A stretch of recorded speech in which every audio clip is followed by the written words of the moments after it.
Have you ever thought about what would happen if the tools of your creativity, the very colors you use to express yourself, just decided they'd had enough? What if they just packed up and left? Well, today we're diving into a story that asks that exact question. I mean, can you imagine waking up to find this note left behind? This is the mystery that kicks everything off. It's not from a person, it's from the colors themselves.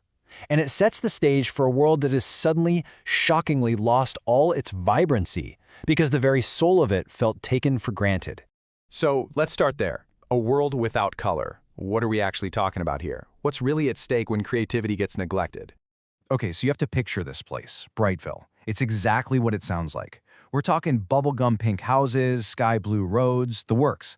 But then, literally overnight, it's all gone. The town is just plunged into this flat, monochrome world. It's a sudden, jarring loss that really frames the whole problem.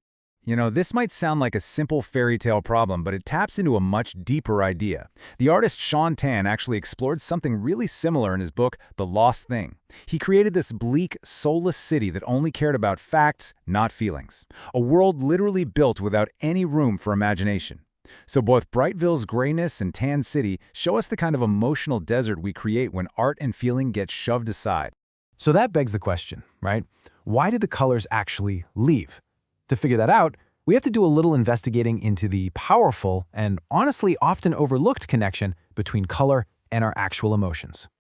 The complaints from the colors about being rushed and ignored, well, they point directly to a real-world concept. It's called mindfulness-based art therapy, or MBAT, and it's all about the idea that the real value isn't in the finished product, but in the process.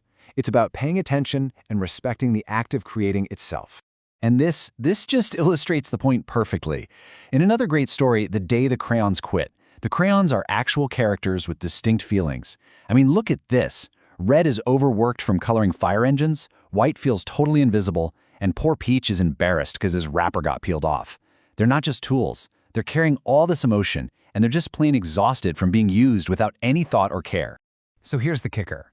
When you actually engage with creativity mindfully, the way the colors were begging for, there are real, tangible benefits. It's been shown to improve focus, help us handle our emotions, and even build what's called creative courage. It's not just about making pretty pictures. It's about taking care of our own well-being. Now this idea, it builds into something even bigger. It changes how you see the way great storytellers use color. It's not just decoration, it's a language all its own. The artist Sean Tan, again, he gives us this absolutely fantastic metaphor. He says, art isn't something we just passively look at. It's an active connection. The gap between the words on the page and the images you see, that's where your imagination comes in to complete the circuit and generate the energy, the feeling. And he totally puts this into practice. In The Lost Thing, the city is deliberately designed with these muted, oppressive grays and browns. He makes you feel the character's loneliness, which makes the reveal of this vibrant, colorful, chaotic world for Lost Things that much more incredible. The color isn't just window dressing, it's telling the emotional story. Okay, so this brings us to our final and maybe most important lesson. Because this isn't just about a kid's drawing. This whole idea of caring for creativity, well, it scales up. Big time. It shows what can happen when entire organizations forget to nurture that creative spark. Just take a look at the real-world story of Vice Media.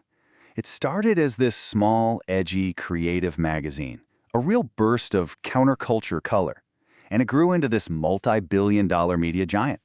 But after years of struggle, it ended in bankruptcy and massive layoffs. It's this huge cautionary tale about what can happen to a creative fire when growth and management get out of sync with the original spark.